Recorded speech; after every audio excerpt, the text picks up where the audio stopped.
kekuatan buat kita. Amin. Bapak Ibu semua saudara. Haleluya, haleluya. Kita ucapkan hati kita. Kita mau menyembah Dia pagi ini. Kita mau datang hadirat Tuhan. Haleluya.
masing-masing.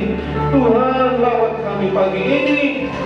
Karena Kau melawat tidak terkecuali Tuhan, dari yang paling kecil sampai yang paling besar.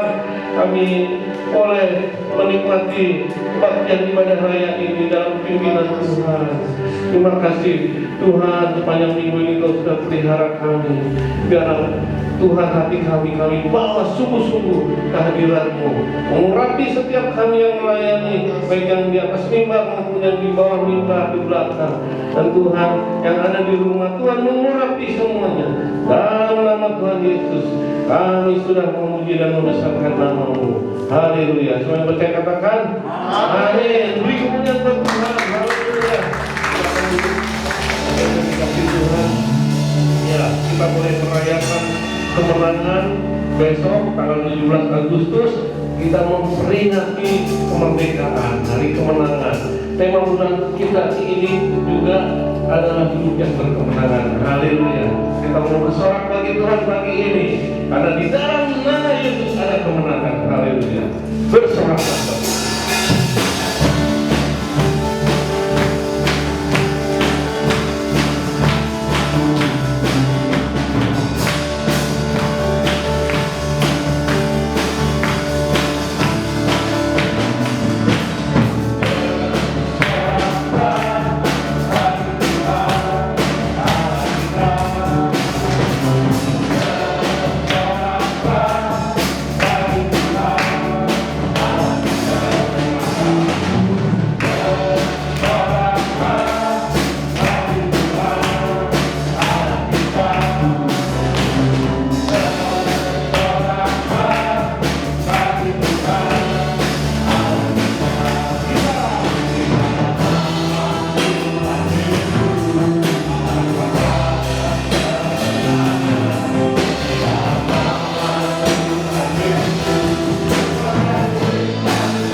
sudah dicetuskan ya tahun 45, dan juga kemerdekaan kita ketika kita Yesus adalah Tuhan dan Juru Selamat. Dia yang mati buat kita. Tapi kemenangan yang sesungguhnya itu adalah ketika kita hidup bersama Roh Kudus. Amin ya. Ketika kita hidup di dunia ini, kita masih berperang melawan iblis. Ibu ya. Kita belum sampai garis akhir. Ya, biarlah seperti yang diberitakan oleh Tuhan Yesus untuk memperingatkan kita dalam kitab Wahyu, dalam jemaat-jemaatnya, tetap kita menjadi orang-orang yang akan menang di akhir nanti. Amin. Amin. Kita minta kuasa yang dari Tuhan. Ku diberi kuasa untuk mengalahkan iblis. Haleluya.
Sekali lagi kita mau masuk hadirat Tuhan.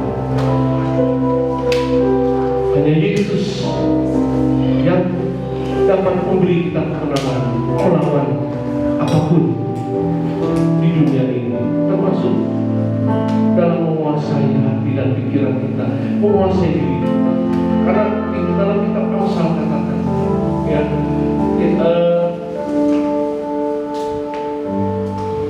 seorang pahlawan yang mengalahkan kota itu dalam menguasai diri itu kita melebihi seorang pahlawan yang berjuang menguasai kota.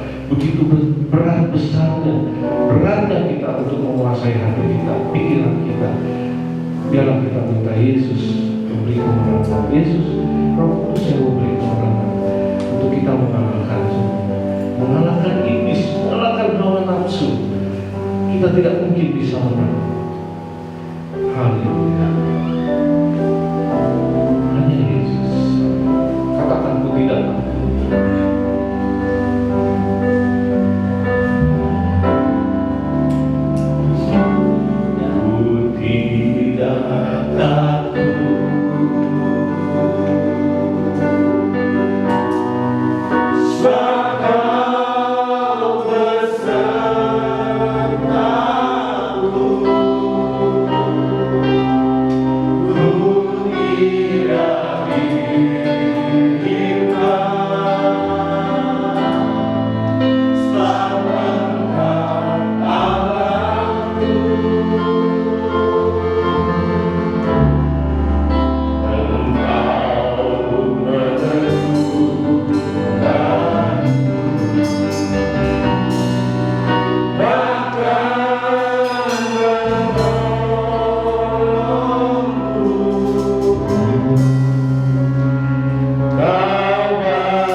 bersyukur Tuhan buat pagi hari yang indah ini Tuhan kami bisa berkumpul bersama-sama beribadah di tempat ini, memuji dan memuliakan nama Tuhan. Dan biarlah setiap hati kami yang sudah hadir Tuhan, kami boleh merasakan jamanan Tuhan, kami boleh merasakan kuasa Tuhan bekerja di tengah-tengah kami saat ini, sehingga Tuhan kami yang datang Tuhan dengan segala persoalan, beban, dan masalah, kami percaya bahwa Tuhan hanya Engkau jawaban dari segala sesuatu yang kami perlukan dalam kehidupan kami.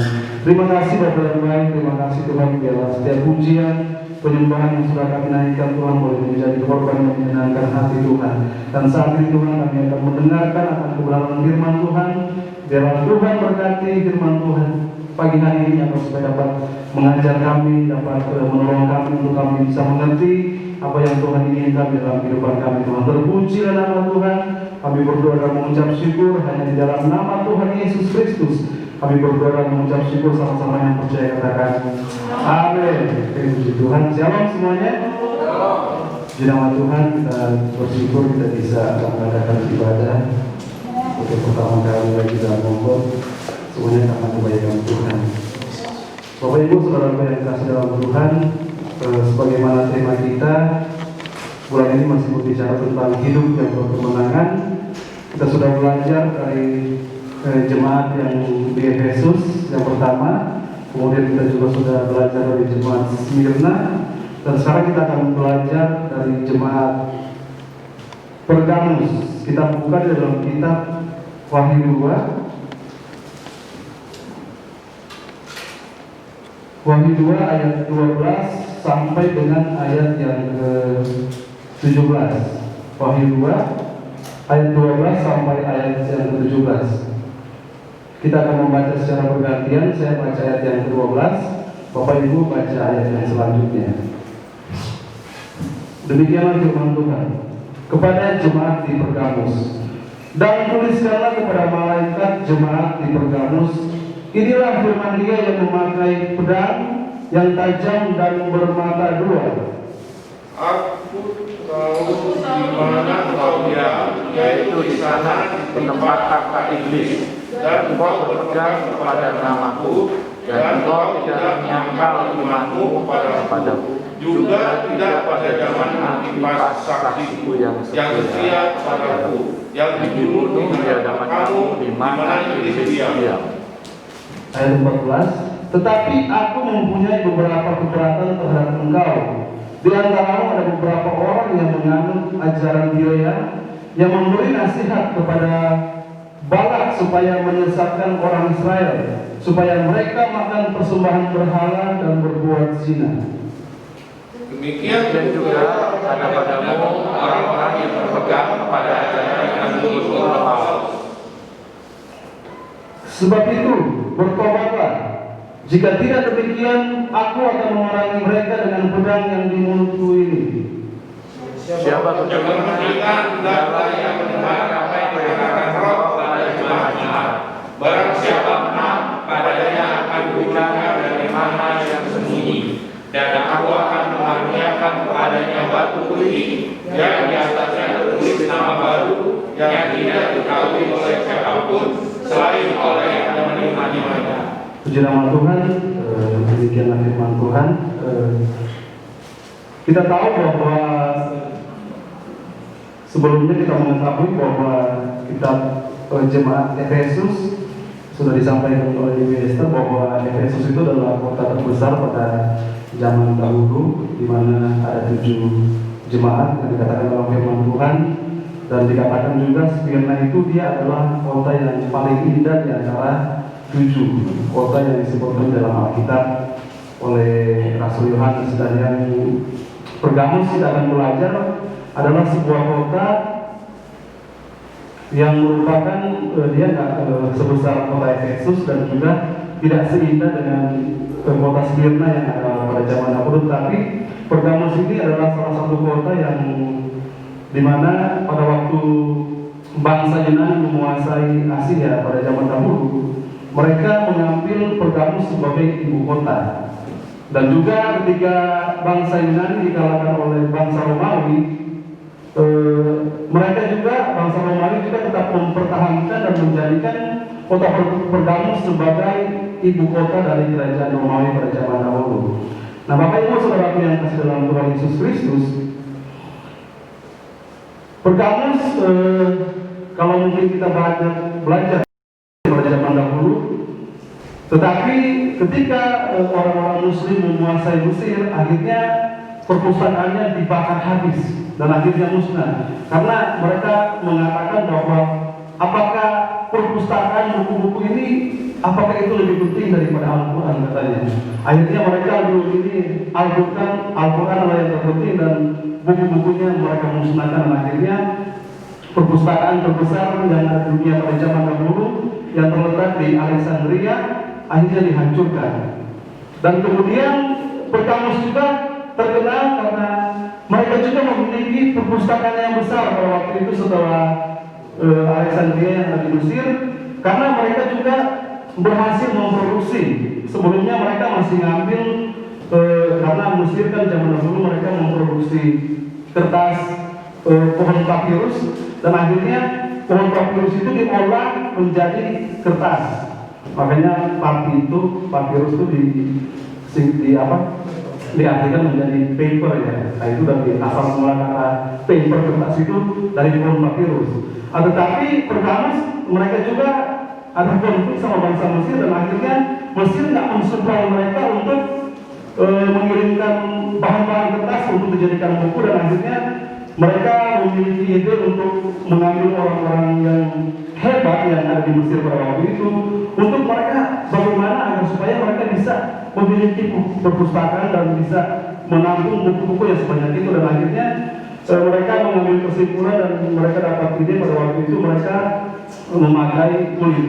Akhirnya kulit itu diproduksi agar supaya mereka bisa tulis, dan karena zaman dahulu kan belum ada, dan akhirnya Pergamus itu terkenal karena mereka bisa memproduksi buku-buku yang ditulis di gulungan-gulungan dalam bentuk kulit, dan itu lebih tahan dan lebih kuat daripada apa yang dilakukan oleh bangsa Mesir ketika mereka dulu mencetak buku. Tetapi Pergamus mereka tulisnya di kulit, jadi ada gulungan-gulungan itu, dan akhirnya mereka juga terkenal dengan memiliki perpustakaan yang sangat besar, dan mereka sudah bisa bikin buku-buku sendiri. Nah, itu latar belakang dari Pergamus, kenapa mereka terkenal sebagai memiliki perpustakaan terbesar.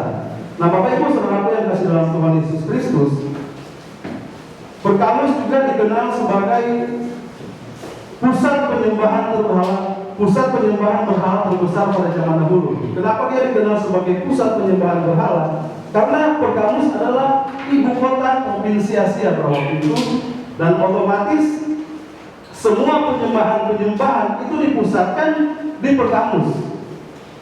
Pergamus, menurut sejarah dari cerita yang saya baca, mereka kan menyembah banyak dewa pada waktu itu zaman dahulu. Singkat ceritanya, akhirnya ketika mereka berperang, mereka kayak mereka merasa bahwa mereka itu ditolong oleh dewa Zeus. Dan akhirnya karena Pergamus dia adalah satu kota yang terletak di puncak, jadi yang paling puncak itu mereka mendirikan sebuah kuil yang mungkin kita kenal sebagai kuil Athena, ya. Kuil Athena itu kan adalah tempat para dewa-dewa orang yang Yunani pada zaman dahulu, dan kita tahu bahwa dewa Zeus adalah dewa tertinggi pada zaman kerajaan Yunani, yang mereka percaya bahwa, dan Pergamus juga menganggap bahwa dari segala dewa-dewa yang mereka sembah pada zaman dahulu, itu mereka mengakui bahwa dewa Zeus adalah dewa yang paling tertinggi menurut kepercayaan mereka, yang membawahi dewa-dewa yang lain. Yang begitu banyak dewa-dewa, mereka tetap menganggap bahwa dewa Zeus lah yang adalah nomor satu dewa tertinggi pada waktu itu. Dan akhirnya ketika mereka mendirikan kuil di atas puncak, di atas gunung, mereka juga membuat altar di mana orang-orang pada waktu itu mereka datang untuk mempersembahkan korban kepada dewa Zeus. Dan itu sangat terkenal. Jadi orang-orang berbondong datang untuk menyembah dewa Zeus, dan mereka hampir setiap hari mereka bawa korban persembahan untuk dikorbankan kepada dewa Zeus. Nah, bukan cuma itu.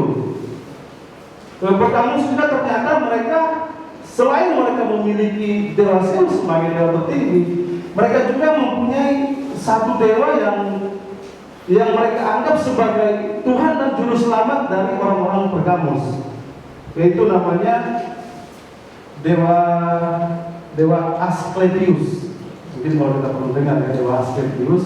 Nah, dia adalah dewa juga orang Pergamus yang mereka anggap sebagai Tuhan. Itu dewa khusus dari orang-orang Pergamus pada zaman dahulu. Selain mereka mempunyai dewa tertinggi, Dewa Zeus dan lain-lain, tetapi mereka juga memiliki satu dewa yang menurut mereka khusus. Karena Dewa Asklepius ini dikenal sebagai dewa pengobatan atau dewa kesehatan pada zaman dahulu. Jadi kalau misalnya orang-orang ingin berobat, ini Dewa Asklepius ini terkenal dia bisa menyembuhkan banyak orang.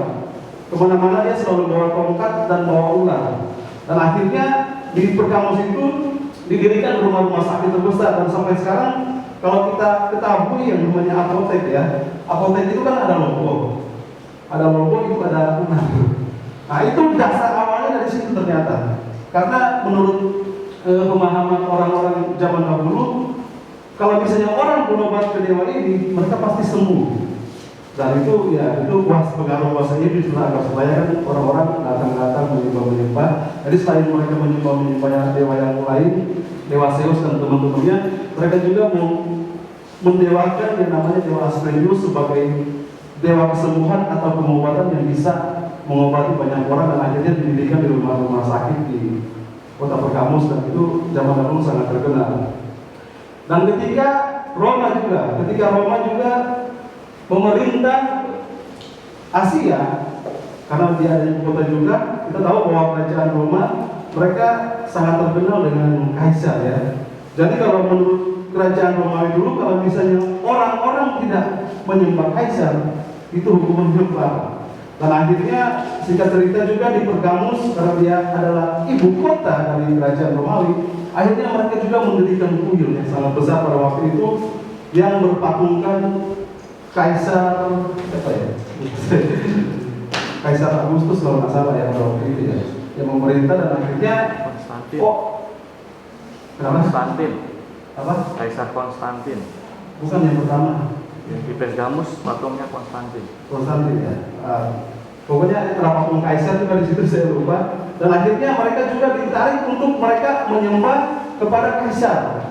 Karena itu menurut cerita yang saya baca, sebenarnya kalau yang lain-lain kan itu berhubungan dengan agama.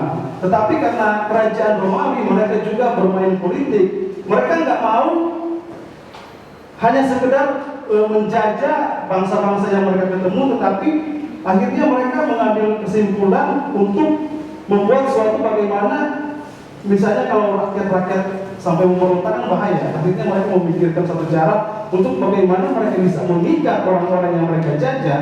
Akhirnya mereka mengharuskan setiap orang untuk bisa menyembah kaisar tersebut, kaisar kerajaan Romawi yang memimpin. Itu adalah cara politik mereka untuk bagaimana mereka bisa mengikat orang-orang. Nah, dengan adanya banyak kuil-kuil dan dewa-dewa yang orang-orang sembah, akhirnya kenapa di dalam kitab ayat 13 kita baca, aku tahu di mana engkau diam, yaitu di sana di tempat tahta iblis. Makanya muncul istilah tahta iblis di dalam firman Tuhan, karena Pergamus itu adalah pusat penyembahan berhala. Jadi ada begitu banyak dewa-dewa dan banyak orang-orang datang untuk menyembah dewa-dewa yang di sana. Makanya dikatakan itu adalah pusat di mana iblis berdiam. Wah, serem. Jadi benar-benar tahta iblis, dia diam di situ. Nah, Bapak Ibu saudaraku yang kasih dalam Tuhan Yesus Kristus, dalam firman Tuhan juga dikatakan bahwa Tuhan Yesus memuji jemaat yang ada di Pergamus ini. Kenapa Tuhan memuji mereka?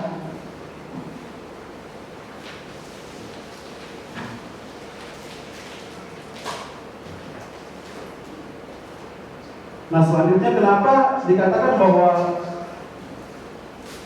Tuhan memuji Pergamus? Di situ dikatakan bahwa yang pertama, kita tahu, kita baca di dalam ayat yang boleh tampilkan ayat 13 ya. Ayat 13 dikatakan firman Tuhan, aku tahu di mana engkau diam, yaitu di sana di tempat tahta iblis, dan engkau berpegang kepada namaku, dan engkau tidak menyangkal imanku, juga tidak pada zaman Antipas, saksiku yang setia kepadaku, yang dibunuh di hadapan kamu, di mana iblis diam. Jadi Tuhan juga sempat menguji orang-orang yang ada di Pergamus. Kenapa?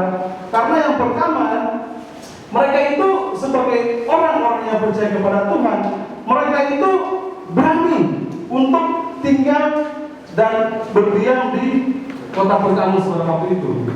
Jadi kan ada jemaat Pergamus, dan akhirnya Tuhan menguji mereka karena kok bisa orang-orang Pergamus itu mau tinggal di kota Pergamus, padahal masih banyak kota-kota yang lain. Mereka kok berani tinggal di tempat di mana iblis bertahta di satu kota. Nah, makanya Tuhan menguji, dan di dalam ketika mereka maksudnya tinggal berdiam di satu tempat situ, Tuhan menguji mereka karena mereka berani. Karena ada begitu banyak orang mendengar nama setan aja sudah takut, mendengar nama iblis aja sudah takut. Apalagi mereka mau tinggal diam, bukan hanya sesaat, bukan hanya sementara, tapi mereka tinggal selama-lamanya di daerah Pergamus di mana iblis bertahta atau iblis tinggal. Jadi Tuhan menguji keberanian mereka. Kita aja sebagai orang-orang percaya, kadang misalnya kita mau pergi ke suatu tempat, apalagi kalau misalnya kita tahu misalnya rumah itu ada hantu, paling kan orang pada takut ya. Padahal cuma mungkin ya iblis mungkin cuma mampir sebentar mungkin di satu rumah kan, cuma ya kita cuma karena tahu di situ pernah ada setan muncul. Itu kita sebagai orang percaya kadang sudah ketakutan. Jangankan di rumah sendiri aja, kalau misalnya mau berdoa katanya kalau ada setan pada takut. Padahal setan cuma sebentar doang katanya kan, ngomong lewat mungkin terus orang berkata setan, dan banyak orang Kristen ketakutan oleh itu. Bagaimana kalau kita benar-benar tinggal di satu tempat di mana benar-benar iblis bertahta? Itu kan lebih banget ya. Makanya Tuhan menguji orang-orang Pergamus karena di dalam keadaan seperti itu mereka berani untuk tinggal di kota Pergamus di mana iblis bertahta. Nah, Tuhan menguji. Itu yang pertama, pujian yang dikatakan kepada orang-orang Pergamus. Dan yang kedua, Tuhan menguji mereka. Kenapa? Karena dikatakan bahwa engkau berpegang kepada namaku, dan engkau tidak mengenal iman, dan engkau tidak menyangkal imanmu kepadaku, juga tidak pada zaman Antipas saksiku yang setia kepadaku. Jadi dalam suasana dan kondisi seperti itu, ada sebagian jemaat mereka yang tetap berpegang teguh sama Tuhan. Mereka tetap setia sampai akhir hidup mereka. Mereka tidak takut. Walaupun pada zaman kerajaan Romawi itu mereka hidup benar-benar kayak gimana ya. Jadi ya suatu saat itu mereka itu bisa mati karena mereka adalah orang-orang yang mempertahankan iman mereka. Karena kan pada zaman Romawi mereka diharuskan untuk menyembah kaisar pada waktu itu. Jadi kalau misalnya mereka nggak mau menyembah kaisar, kan hukumannya mati. Jadi bisa bayangin bagaimana keadaan jemaat-jemaat Pergamus yang ada pada waktu itu yang setiap saat diancam untuk dibunuh. Memang ada beberapa jemaat yang ya oke lah, gue menyembah Tuhan oke, gue menyembah kaisar oke, gue menyembah Pergamus oke. Ada jemaat seperti itu. Yang penting ya mereka menyembah Tuhan oke, menyembah kaisar oke, menyembah dewa-dewa lain oke. Tetapi ada beberapa jemaat yang Tuhan puji karena mereka jemaat yang benar-benar setia. Mereka dalam keadaan seperti itu mereka tidak menyangkal iman mereka. Nah itu luar biasa, dan di situ dikatakan ada salah satu tokoh yang dipuji oleh Tuhan pada waktu itu, dan dimunculkan adalah seorang yang bernama Antipas. Dari sekian banyak orang, yang salah satu tokoh yang dimunculkan itu adalah Antipas. Antipas itu adalah seorang uskup pada zaman dahulu pada waktu jemaat Pergamus didirikan, dan dia adalah sebagai pemimpin jemaat Pergamus pada waktu itu. Dan karena dia didapatkan orang-orang Roma tidak mau menyembah karena dia mau menyangkal imannya kan. Jadi pada waktu kerajaan Romawi menangkap Antipas ini, mereka dipaksa untuk menyangkal Tuhan. Mereka tetap harus menyembah kaisar kan? Tapi mereka nggak mau. Mereka mempertahankan iman mereka, dan akhirnya ya udah mereka tetap setia. Pokoknya sampai mereka mati tetap Yesus. Nggak mau menyembah yang lain. Dan akhirnya resikonya Antipas dia ditangkap oleh bangsa Romawi dan dimasukkan di dalam sebuah logam yang berbentuk sapi. Jadi logam yang besar banget itu berbentuk sapi, dan itu dia dimasukkan ke dalam logam itu. dan dibakar hidup-hidup di depan jemaat Pergamus. Jadi ya bisa bayangin bagaimana saking dia setia kepada Tuhan, makanya Tuhan sangat menghormati yang namanya tokoh Antipas ini, karena demi mempertahankan imannya dia rela dibakar hidup-hidup, dipanggang lah ya, dimasukin kayak ikan bungkus, ya udah dibakar sampai mati. Mungkin kalau kita mengenal Sadrak Mesak Abednego, mereka diselamatkan di hati, tetapi dia sampai akhirnya dia tidak diselamatkan, akhirnya dia mati, dan itu di hadapan jemaat-jemaat Pergamus. Nah, Tuhan juga memuji sebagian jemaat yang ada di Pergamus, karena dalam keadaan seperti itu ada juga beberapa jemaat Pergamus yang mereka tetap setia. Bukan cuma Antipas, ketika melihat pemimpin mereka dibakar, mereka juga nggak boleh iman mereka. Mereka tetap percaya Yesus tetap Yesus, nggak ada Tuhan yang lain, nggak ada Zeus, nggak ada Kaisar, mereka tetap mempertahankan iman percaya mereka kepada Tuhan. Dan Tuhan memuji jemaat-jemaat seperti ini. Contoh Antipas yang dikatakan seperti itu, dan juga dikatakan juga ada teguran yang Tuhan sampaikan kepada jemaat Pergamus, karena ada beberapa jemaat yang ya gitulah, ya jemaat ya Kristen lah istilahnya, mengenal Tuhan, tetapi mereka terjerat dan mengikuti ajaran-ajaran sesat. Di sini dimunculkan ajaran Bileam sama ajaran Nikolaus. Kita tahu bahwa ajaran Bileam, kita kembali ke kitab Bilangan di situ, ketika Bileam disuruh mengutuki bangsa Israel, Tuhan berbicara kepada Bileam, jangan mengutuki bangsa Israel. Makanya waktu Balak suruh utuki bangsa Israel, utuki bangsa Israel, karena mereka udah ketakutan kan, Israel kemana-mana karena Tuhan yang di depan, jadi pada ketakutan. Akhirnya Balak menyuruh Bileam untuk mengutuki bangsa Israel pada waktu itu, tapi karena Tuhan yang turun tangan langsung Tuhan berbicara kepada Balak, Bileam dulu ketakutan. Dia harus tetap menyampaikan apa yang menjadi isi hati Tuhan. Dan sempat beberapa kali Balak bernegosiasi agar supaya Bileam mengutuk bangsa Israel, tapi karena Tuhan yang di depan dia takut. Akhirnya mereka pergi dan akhirnya muncul istilah karena Bileam juga nggak berani, dan akhirnya setelah Tuhan nggak berbicara lagi, akhirnya mereka Balak sama Bileam memikirkan suatu cara bagaimana bisa mereka menjerat bangsa Israel pada waktu itu. Dan akhirnya mereka memikirkan cara, dan akhirnya Bileam kasih nasihat sama Balak ini, bagaimana supaya mereka bisa menghancurkan bangsa Israel tanpa Tuhan yang turun tangan.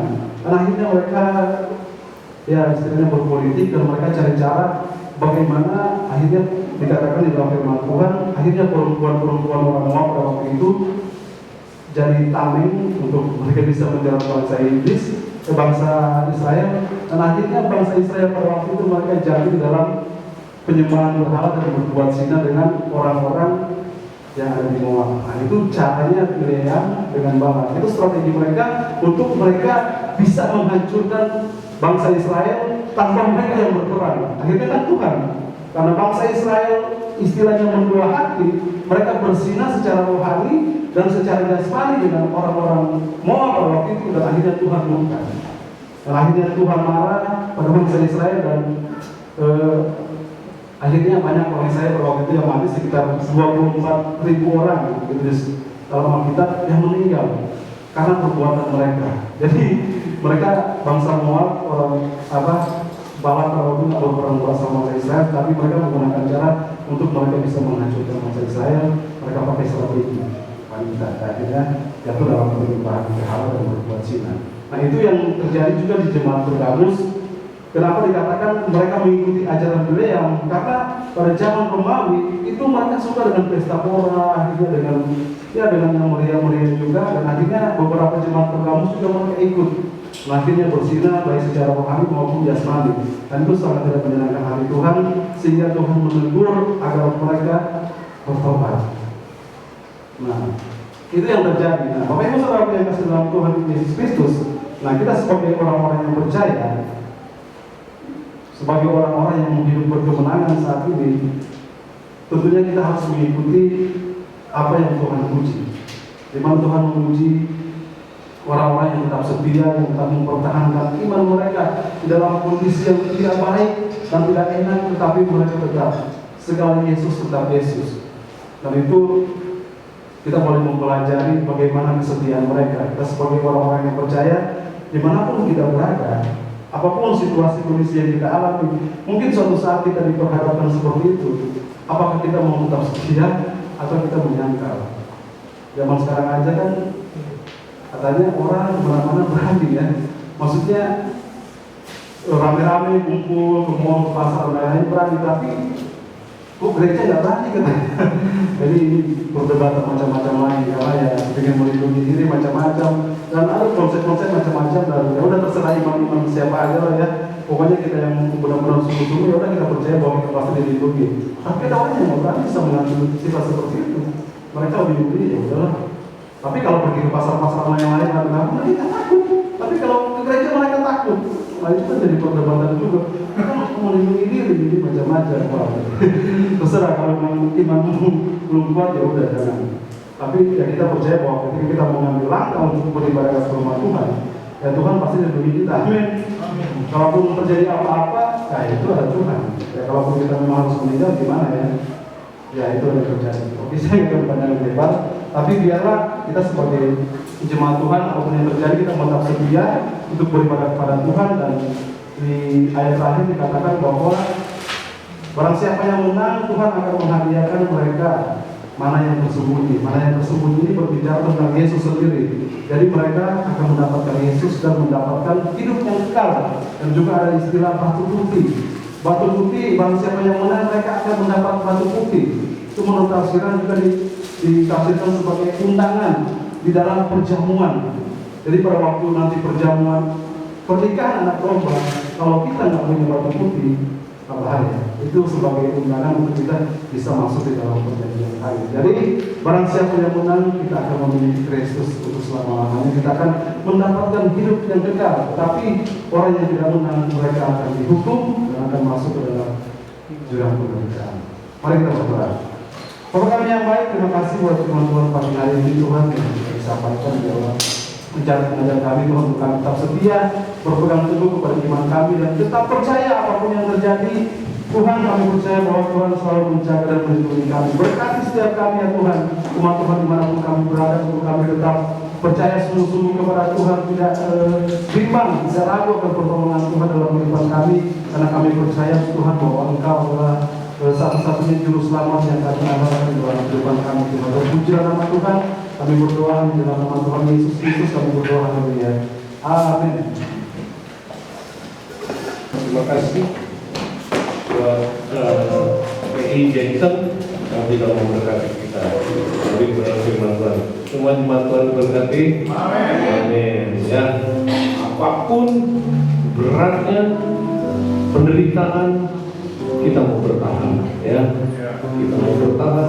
Yesus adalah juru selamat. Antipas sudah memberikan contoh yang terbaik buat sebagai teladan buat kita semua di Pergamos. Baik, kita mau memberi persembahan dua kali, ada untuk kas gereja, ada untuk diakoni, dan juga nanti ada untuk pembangunan yang mau memberikan. Silakan ya. Buat jemaat-jemaat yang ikut ibadah online bisa mentransfer kepada rekening Johan ya, Johan. Mungkin udah nggak bisa dibawa ke gereja lagi, gereja udah dibongkar ya, nanti nggak tahu di mana nih sekretariat gereja. Minggu ini kita sudah mulai melakukan pembongkaran di gereja Kosambi. Jemaat juga yang mau membantu untuk pembangunan gereja, renovasi, dapat mentransfer juga ke rekening khusus yang sudah dibuat, yaitu rekening untuk pembangunan gereja. Itu aja. Kita mau berdoa. Nanti saya minta Johan berdoa untuk persembahan. Mari kita berdoa. Tuhan, terima kasih Tuhan, kami sudah selesai mendengar firman-Mu Tuhan Yesus. Biarlah firman-Mu menjadi rema dalam hati kami, hidup kami Tuhan Yesus, dan kami siap untuk melakukannya Tuhan Yesus. Terima kasih Tuhan, dan sudah hari kami memberikan persembahan Tuhan Yesus. Berkati kami memberikan Tuhan Yesus. Hanya dalam nama Tuhan Yesus kami sudah berdoa dan sudah syukur. Haleluya. Amin. Amin.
kita yang akan bersaksi, ya, Pak Arman, Bung Arman, ya. Haleluya. Shalom Bapak Ibu semua, kasih Tuhan. Kita bertemu lagi dalam ibadah kita di dalam obat ya.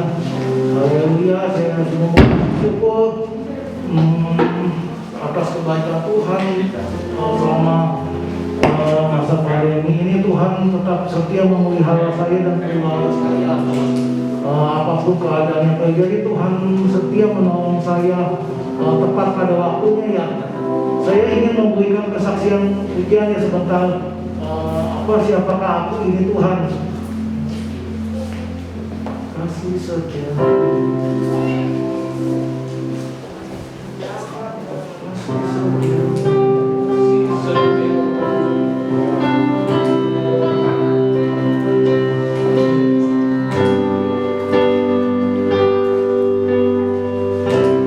Kasih setiamu yang kuasa, lebih tinggi dari langit biru.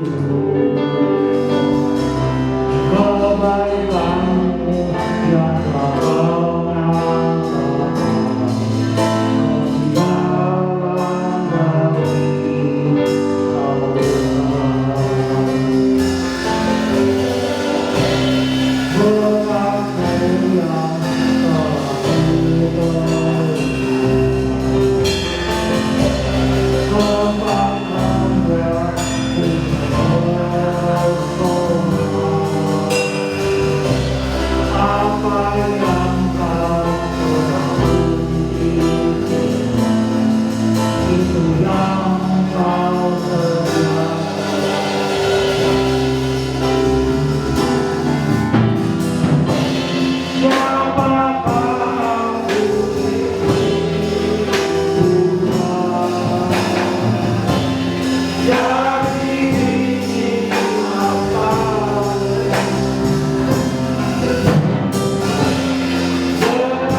berjalan dari mengingatkan kembali begitu Tuhan itu baik, kasih setianya buat kehidupan kita.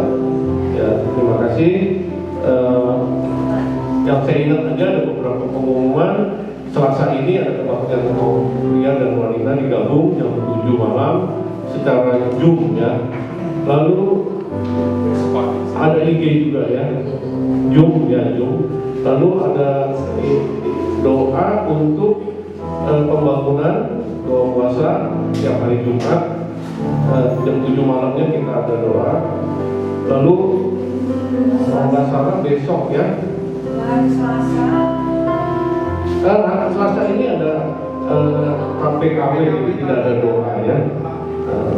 Untuk Selasa ini karena kemudian. Lalu besok ada doa untuk bangsa ya di Zoom. Nanti sudah ada di info gereja ya. Nanti bisa bergabung untuk mendoakan bangsa seluruh Indonesia, berdoa PSJA ya. Mau mengakhiri ibadah kita mau berdoa dulu ya.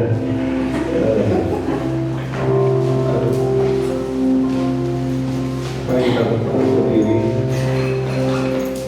Bapak yang baik, kami mengucap syukur buat akhir ibadah ini. Kau sudah pimpin dan kami diberkati Tuhan.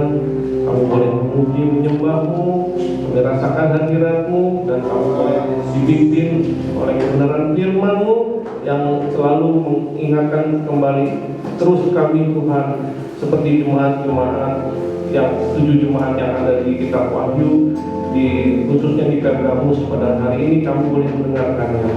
Berkati anak-Mu yang melayani dan juga P.I. Jackson yang sudah menyampaikan firman-Mu. Biarlah Tuhan memberkati kami, baik yang kami yang hadir di ibadah offline ini maupun jemaat yang online yang ada di rumah. Biarlah berkat-Mu Tuhan buat kami semua jemaat-Mu yang sakit dalam pergumulan apapun, dijamah Tuhan, dijawab Tuhan. Kami tidak sebutkan satu persatu, kami yang tahu Tuhan yang menjadi keperluan dan kebutuhan jemaat-Mu. Kami berdoa buat program-program yang banyak terhenti karena pandemi ini, biarlah kehendak-Mu yang jadi. Ada satu Tuhan yang terus akan berjalan, yaitu pembangunan gereja-Mu. Biarlah Tuhan mulai minggu-minggu depan ini akan ada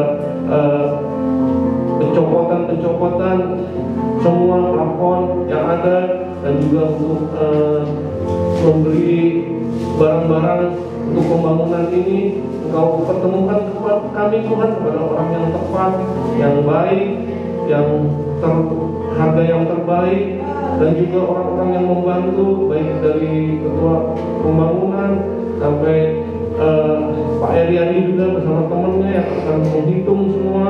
Biarlah Tuhan memberkati pengurusan-pengurusan yang ada, Pak Hermanto untuk IMB juga Tuhan berkati semua selesai dengan tepat. Dan yang kami perlukan dana Tuhan begitu besar, gerakan hati banyak orang Tuhan. Kau akan kirim berkat-berkat untuk pembangunan rumah ini, sehingga kami tidak hanya sampai ngecor, tetapi sesuai dengan apa yang sudah digambar. Terima kasih Tuhan, semua itu puji hormat kemuliaan bagi nama-Mu. Terima kasih Bapak, kami mengucap syukur dan kami mau mengangkat tangan kami. Sebelumnya saya serahkan kepada Ibu Guru.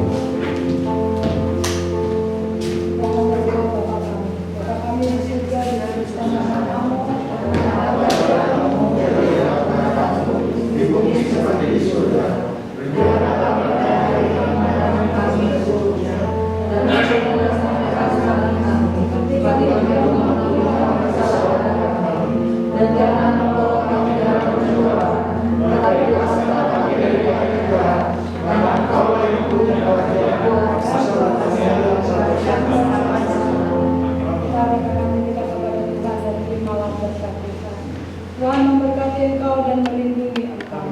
Tuhan menyinari engkau dengan wajah-Nya dan memberi engkau kasih karunia. Tuhan menghadapkan wajah-Nya kepadamu dan memberi engkau damai sejahtera. Tuhan memberkati kita sekarang sampai Maranatha dalam nama Tuhan.